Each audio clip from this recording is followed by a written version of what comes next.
गोजोन्थों आंनि बड'लेण्ड नांगौ इउटुब चेनेलाव नोंथांमोन गासैखौ बरायग्रोनानै लाग्रोनाय थाबाय। आं नोंथांमोननि गेजेरावहाय दिनै लाबोनो सानदों। दिनै जोङो सान्थि सुक्ति जाखांनायनि उनावहाय गोबां जे सेक्रिफाइस खालामबोनाय आरो बर' स्टुडेन्ट इउनियननिफ्राय जे बिथांमोनहा दिनैहाय जे रुंगुनानै बा बिथांमोनहा दिनैहाय आजिरा लानानै जिरायनानै दिनैहाय पावाराव फैनाय जे लरेन इस्लारि बिथांमोन बायदि आरो दिनैहाय प्रमद बर' बिथांमोन बायदि गबिन्द बसुमतारी बिथांमोन आरो दिनै फेरेंगा बिथांमोनहा दिनै बर' हारिनि थाखायनो नांबोनाय सुबुंफोरमोन। दिनै बिथांमोनहा जेब्लानाखि पावाराव गैयामोन, जेब्लानाखि प्रमद बर'मोनहा पावाराव फैयाखैमोन, जेब्लानाखि हाग्रामा महिलारिया रायजो खुंबाय थादोंमोन, जोंनि बड'लेण्डखौ सालायबाय थादोंमोन, बै समाव बिथांमोनहा जोंनि बड'लेण्डआव, जोंनि बिटिआरआव बा जोंनि बिटिसिआवहाय सान्थि भाबै रायजो खुंनायनि आरो गासै रायजो राजाफोरखौ सुजुग सुबिदा होनोनि बेबायदि बाथ्राखौ बिथांमोना सेक्रिफाइस कमिटमेन्ट लाबोदोंमोन। बिथांमोनहा बेबायदिनो बुंबोदोंमोन सिगां समावहाय इडुकेसन लेभेलखौ बिथांमोनहा नायगोन होननानै बिथांमोनहा दिनै बै समावहाय जोंनि सिगाङाव बा रायजो राजाफोरनि सिगाङावहाय बुंबोदोंमोन। नाथाय गासैबो जोङो फैलार जानायखौ नुनो मोनो। एग्जाम्पल हिसाबै दिनै नायदो, सामफ्रामबो दिनै लादु सिंमोन बायदिखौहाय दिनैहाय बड'लेण्ड इउनिभार्सिटिनिफ्राय बिथांमोनहा दिनै मानो होखारनो हायाखै? गोबां दिनैहाय बड'लेण्ड इउनिभार्सिटिनि थाखाय जे हामेला जे जोंनि बर' बिजोंनि फरायग्रा सुबुंफ्रा बेबायदिनो गोबां टाइमलि बेबायदिनो प्रश्न मोनै, टाइमलि बिजाब मोनै, टाइमलि बेफोरबायदिनो गासै जे माबाफ्रा सुबिदाफ्रा मोननांगौ बायदिया मोनबोआखै। दिनैहाय गासैबो जेरै लेन्डि प्रसेस जाबोदों रायजो राजाफोर, बिनि थाखायनो दिनैहाय जोंनि बड'लेण्डआवहाय सान्थि सुक्ति जाखांनायनि उनाव बिथांमोनहा जे बुंबोदोंमोन जोङो बेबायदिनो मोजां बेबायदिनो परिबेस आरो बारहावा लाबोगोन होननानै, दिनै जोंनि बड'लेण्डआव मानो सोरनिबा मुसुखा, सोरनिबा बेबायदिनो मुङावहाय बेबायदिनो धरना होबावनो गोनां जाखो?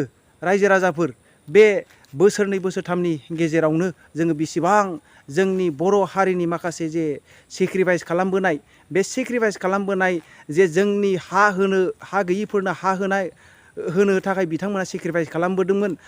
बिपिएफ पार्टिया हा होनो हाया आरो बे इउपिपिएल पार्टिया हा होनो हायो होननानै बिथांमोनहा बुंबोदोंमोन। नाथाय दिनैहाय गोबां लावख्रिगुरि जे बिथांमोना जे 40 बोसोरनिफ्रायनो रायजो जाबोनाय मानसिफ्रा दिनैहाय दुखु दाहा मानो जानो गोनां जादों?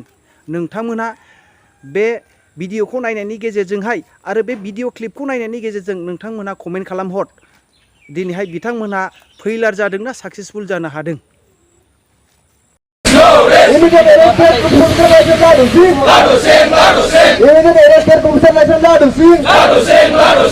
Ladu Singh, hai, hai, hai, hai, hai, hai. Commission Ladu Singh, Ladu Singh, Ladu Singh. Immediate Irrigation Commission Ladu Singh, Ladu Singh, Ladu Singh. Commission Ladu Singh, Samal down, down. President Samal, hai, hai, hai, hai, hai. President Samal, hai, hai, hai, hai, hai, hai. President Mir Gandhi, hai, hai, hai, hai, hai, hai. Didi Misra down, down, down. Didi Misra, President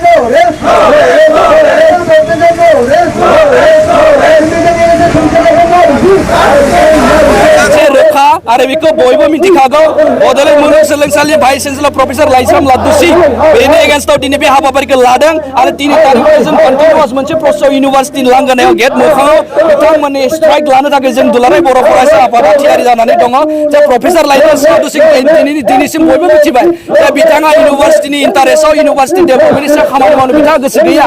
इउनिभार्सिटियाव national seminar लानांगौ, स्पर्ट्सनि programme लानांगौ, career counsellor लानांगौ, मुथते स्टुडेन्टफोरखौ motivation लानांगौ, बिनि सायाव इउनिभार्सिटिनि importance गैया। Professor Laishram लादु सिंहनि नोजोराव इउनिभार्सिटिनि थाखा फैसा बोरै धंस खालामनांगौ, इउनिभार्सिटिनि प्रपार्टिखौ बोरै मिसइउज खालामनांगौ, बिनि सायाव प्रफेसर लाइस्राम लादु सिंहआ गोसो।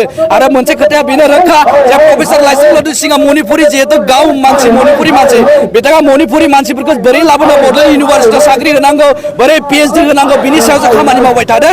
जोंनि ओनसोलाव फरायसाफोरनि जे डेभेलपमेन्टनि खामानि मावनांगौ, बिथांमोननि क्वालिटि रिजाल्ट बानायनांगौ, क्वालिटि इडुकेसन मोननांगौ, क्वालिटि मार्कस सिट मोनो नांगौ बिनि सायाव जेबो खामानि मावनो गोसो गैया आरो टटेलि नायनो थाङोबा प्रफेसर लाइथाम स्लादु सिंहा इउनिभार्सिटिखौ दंस' खालामनो नागिरदों नाथाय जों बुंदों एबसुजों चेलेन्ज खालामनाङा आरो एबसुआ गणतान्त्रिक भाबे सोमावसारनायनि 55 बोसोरनि मोनसे जारिमिन दं आरो बै जारिमिनखौ रिपिट खालामनो थाखाय दाहो बिनि थाखाय जों बिथांमोना दिनै गभर्नर हाउसनिफ्राय माखासे मानसिया बिदि लोब्बा दङ होनना जों खोनादों जे दिनै बिश्वरन्जन सामाल बिथाङाबो गभर्नर हाउसनि बिथाङा बिनि सायाव लोब्बा दङ तेजपुर इउनिभार्सिटि बिबिन मिश्रा बिथांमोना बाहागोआव दङ होनना बुंदों बिथांमोना बेखौ बोरै हायो निर्दोगि साजायनो नागिरबाय थादों नाथाय जों दुलाराय बर' फरायसा आफादा बिथांमोनखौ सोंखारिदों बेबायदि गाज्रि हाबाफारिनिफ्राय गोजानाव थानांगौ बेबायदि फरायसाफोरनि लाइफ धंस' खालामनाय हाबाफारिनिफ्राय गोजानाव थानांगौ मानोना बिथांमोनाबो बिराद गोरों व्यक्ति बिथांमोना गावनि गोरों रोंगौथिखौ लानानै बेबायदि पापनि खामानि मावनो नाङा आरो एबसुजों चेलेन्ज खालामनो आं बेखौ सोंखारिदों बिथांमोनखौ नोंथांमोना एबा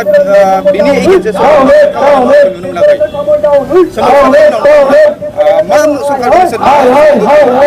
जों सोमावसारदों आरो जि एलिगेसनफोर दङ गासैबो डाटाखौ जों सिएम भिजिलेन्सनि टिमनो होदों गभर्नमेन्टनो होदों दा बिनि थाखायनो जों दुलाराय बर' फरायसा आफादनिफ्राय गभर्नमेन्टनि गासैबो बिबानगिरि बिथांमोनखौ जों खावलायदों जे बिथांमोना इमिडियेट जोंनि बे सोमावसारनायखौ इम्परटेन्स होनानै फरायसाफोरनि लाइफ आरो सिकिउरिटिनि बाथ्राखौ लानानै इउनिभार्सिटि डेभेलपमेन्टनि बाथ्राखौ लाना जाहाथे लकेल सेन्टिमेन्टनि बाथ्राखौ लाना जाहाथे बिथांमोनखौ रैखाथि होनांगौ आरो इमिडियेट प्रफेसर लाइसेन्स लादुसिंखौ जोङो बोखारनांगौ बिनि थाखाय गभर्नमेन्टआ खामानि मावनांगौ जों बेखौ सोंखारिदों बे ओनसोलनिफ्राय जों